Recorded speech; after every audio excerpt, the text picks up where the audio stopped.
नमस्कार, आप देख रहे हैं न्यू दर्शन समाचार। बाल मुकुंद तिवारी के साथ पोल पोल कार्यक्रम में आप सभी का हार्दिक स्वागत है। आज चर्चा पर चर्चा की जाएगी कि विद्यालय कब खुलेंगे, अगर खुलेंगे तो उनकी टर्म ऑफ कंडीशन क्या होगी, क्या क्या व्यवस्थाएं करनी होंगी। इस परिप्रेक्ष्य में चर्चा पर चर्चा करने के लिए हम आप सभी के सामने सम्मुख हैं। और ये बिल्कुल क्लियर है कि जितने भी हमारे शिक्षा जगत से जुड़े हुए हैं उन लोगों का बहुत ही बड़ा नुकसान हुआ है। करोड़ों रुपए लगाने के बावजूद वो आज इतना मानसिक और आर्थिक परेशानियों से गुजर रहे हैं जिसका वर्णन करना शायद ही बहुत ही कठिन प्रतीत होता है। लेकिन अब ये कुदरत का कहर है और वैश्विक महामारी है कोरोना, तो इसके लिए दिन प्रतिदिन मरीज बढ़ते जा रहे हैं। और अब चूँकि सरकार भी कोई सही डिसीजन लेने में असमर्थ है, जैसा कि ये सूचना मिल रहा है कि वो चाहे कस्तूरबा गांधी हो या आपके केंद्रीय विद्यालय संगठन हो या फिर अन्य कोई संस्थान हो केंद्रीय, वो लोग पूरा मैसेज भेज रहे हैं और फीस जमा करने के लिए कह रहे हैं। लेकिन खासकर जो प्राथमिक शिक्षा व जूनियर हाई स्कूल शिक्षा के विद्यालयों के हैं, ये कैसे क्या होगा। जो बोर्ड परीक्षाएं होती हैं, वो चाहे सीबीएसई हो, चाहे आईसीएसई हो या मदरसा हो या संस्कृत बोर्ड हो या यूपी बोर्ड हो, तो इनमें तो चूँकि कक्षा 9 और 10, 11, 12 के लिए तो चूँकि जो प्रक्रिया है बोर्ड एग्ज़ामिनेशन की, वो तो प्रक्रिया चलेगी। रही बात क्लास की, तो इन लोगों को चूँकि अब जैसे यूपी बोर्ड ने 30% पूरा अपना पाठ्यक्रम में कटौती भी कर दिया है। और सीबीएसई ने भी कल गाइडलाइन जारी किया है कि इसको किस तरीके से कैसे क्या करेंगे।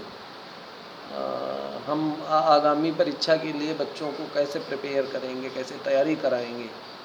लेकिन जो सबसे बड़ी बात है वो खासकर है कि ये जो प्राथमिक और जूनियर हाई स्कूल है, अब अगर देखा जाए तो इस समय जो हमारे खासकर सेल्फ फाइनेंस, जिसको हम वित्त विहीन कहते हैं, प्राइवेट विद्यालय, ये वास्तव में बहुत चिंता का विषय है और गवर्नमेंट का ध्यान इधर नहीं है।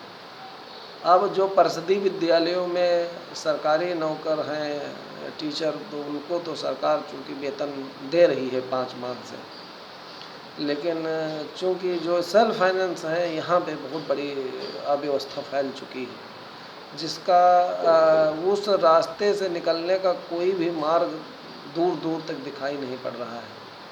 तो ये देखना होगा कि सरकार क्या मदद करती है। लगातार जो शिक्षक संगठन हैं वो ये गवर्नमेंट से मांग कर रहे हैं कि भाई कुछ वित्तीय सहायता सेल्फ फाइनेंस वालों को कराई जाए, लेकिन चूँकि 5 लाख से अधिक विद्यालय होने के कारण सरकार चूँकि इस पे विचार नहीं कर पा रही है अपने राजकोषीय बजट को देखते हुए। तो ऐसी स्थितियों में हम सब लोगों को क्या करना चाहिए, अर्थात विद्यालय का संचालन या उनकी व्यवस्थाएं कैसे हों। बहुत हमारे विद्यालय के प्रबंधक हैं, वो कुछ लोन भी विद्यालय बनाने के लिए ले रखे थे, तो लोन की किस्त चलो प्रार्थना पत्र देने के आधार पे अगस्त तक किस्त नहीं जाएगी, लेकिन इसके बाद तो किस्त देना पड़ेगा। कुछ गाड़ियाँ जैसे कि बस हैं या वैन है, स्कूल वैन है इत्यादि, तो ये भी लोन पे थी, तो इनका भी चूँकि पैसा जा रहा है। तो ऐसी स्थितियां हैं कि जो आर्थिक तंगी है वो खासकर विद्यालय वालों के समूह। अब उसमें यदि विद्यालय वालों के साथ तंगी है तो उसमें जो अध्यापन कार्य कर रहे हमारे शिक्षक बंधु, तो उनको भी प्रॉब्लम है कि अब वो ऐसी स्थितियों में क्या करें। अगर बैंक जाते हैं तो बैंक वाले वो जल्दी लोन नहीं दे रहे हैं कोई न्यू बिजनेस करने के लिए। वो नाना प्रकार के पेपर्स मांग रहे हो, पेपर इतना पॉसिबल नहीं है, कहीं जीएसटी का रजिस्ट्रेशन मांग रहे हैं, कोई अन्य कोई फर्म मांग रहे हैं।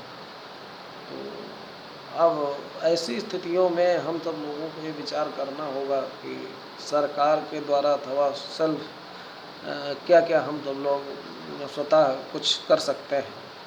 और गार्जियन अभिभावक भी जो है वो एक प्रकार से मूड बना चुका है कि अब हमें इस सत्र में बच्चों को नहीं पढ़ाना है जब तक कोरोना की वैक्सीन या दवा कोई नहीं आ जाती है।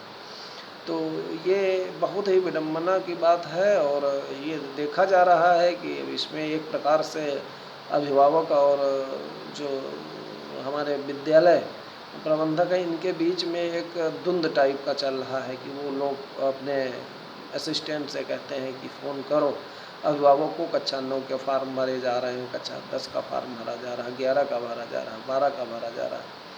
रजिस्ट्रेशन करा लो, गार्जियन कहता है कि नहीं अभी हम किसी तरीके का रजिस्ट्रेशन नहीं कराएंगे, फार्म नहीं भरेंगे। तो ऐसी व्यवस्थाएं चल रही हैं जो ये बहुत ही इस पर गंभीर समस्या है, लेकिन सरकार गंभीर नहीं है और इन चीज़ों को देख नहीं रही। लगातार डेट घोषित कर रही है, फीस की डेट नज़दीक आ रही है 5 यूपी बोर्ड की 5 अगस्त को, लेकिन शुल्क नहीं जमा हो पा रहा है। दूसरी तरफ यूजीसी छोटे छोटे देशों को वो जिस तरीके से उन लोगों ने परीक्षा कराई वहाँ पे पेशेंट भी कम थे तो उनको आधार मान करके वो परीक्षा कराना चाहती है, जबकि हिंदुस्तान आज के डेट में अगर देखा जाए 2011 जनगणना का अर्थात है 2009-10 का ही डेटा है उनके पास। तो उस समय जब वो 130 करोड़ समथिंग जनसंख्या थी, तो इस समय तो 140 के ऊपर निकल जा चुकी है जनसंख्या, चूँकि जनगणना अगर कराई जाए तो वो आज हम विश्व के जनसंख्या के आधार पे सबसे बड़े जो देश हो चुके हैं। लेकिन प्रॉब्लम ये है कि हमारे यहाँ स्किल डेवलपमेंट नहीं है, हमारे यहाँ प्रत्येक हाथ को रोज़गार नहीं मिल पाया। तो ये समस्या है हमारे यहाँ पे जो लेबर है वो बहुत सस्ता है और अगर लेबर है तो वो स्किल नहीं है, उसमें कौशल डेवलपमेंट नहीं हो पाया, विकास नहीं हो पाया। तो एक ये बड़ी समस्याएं हमारे यहाँ हैं। और यूजीसी जो कृत संकल्पित है कि हमें परीक्षा अवश्य कराना है, ये न्यायोचित नहीं है और नैसर्गिक न्याय के हित में नहीं है। अब वो परीक्षा माननीय हाई कोर्ट जो दिल्ली का है उसमें एक पीएल डाली गई थी 13 छात्रों के द्वारा, लेकिन अब सुप्रीम कोर्ट में उनकी संख्या बढ़ के 31 हो गई है, सुप्रीम कोर्ट में भी पीएल पड़ गई है। तो अगर कुल देखा जाए कि उन्होंने यूजीसी को लेटर भेज करके पूछा कि आप क्या परीक्षा करा सकते हैं या परीक्षा के क्या क्या माध्यम हो सकते हैं, ऑनलाइन, ऑफलाइन या ऑब्जेक्टिव तरीके के क्वेश्चन, तो उनको भी हट नहीं करना चाहिए। अपनी देश के जो सिस्टम है, जो अपने देश की संस्कृति है, जो रहन सहन है, उसके आधार पे निर्णय लेना चाहिए और दूसरे देशों को देख करके दूसरा देश इस समय क्या कर रहा है ऐसा हम तो लोगों को नहीं करना चाहिए। लेकिन ये लोग चूँकि लाल फीताशाही और ब्यूरोक्रेसी टाइप के हैं, ये ज़मीनी स्तर तक इनकी सोच ही नहीं विकसित होती है। ये लोग एसी में बैठ करके कानून बनाते हैं, सोचते हैं, तो इनकी सोच का नज़रिया है अलग हो सकता है, ज़मीनी हकीकत इससे इतर है। तो ये देखना होगा कि हम सब लोग एक दूसरे को क्या योगदान दे सकते हैं और हम सब लोगों को इस समय एकता का परिचय देते हुए और जो अनेकता में भी एकता दिखानी होगी और एक दूसरे के संकट में खड़ा होना पड़ेगा। और जो जिसको ट्रिक मालूम है या मदद कर सकता है एक दूसरे की, तो मदद भी करना चाहिए परोक्ष रूप से या प्रत्यक्ष तरीके से। और हम ये चाहते हैं कि आप सब लोग कोई ना कोई हमारे जो हम वीडियो बनाते हैं तो उस पर कोई ना कोई सुझाव अवश्य ही आप सब लोग भेजा करें और कमेंट किया करें, तो उससे हम सब लोगों को भी जानकारी मिलती हैं निचले स्तर पे कि हो सकता है जो हमारी सोच हो वो सही ना हो और कुछ और अच्छा मिल सकता है। तो इसी के साथ यदि ये हमारा वीडियो पसंद है तो आप सब लोगों को चाहिए कि कम से कम सब्सक्राइब करें और लाइक करें, उससे हम सब लोगों का मनोबल बढ़ता है और हम आपका पक्ष, आपकी आवाज़ बन सकते हैं। न्यू दर्शन एजेंसी में आप सभी का हार्दिक स्वागत है।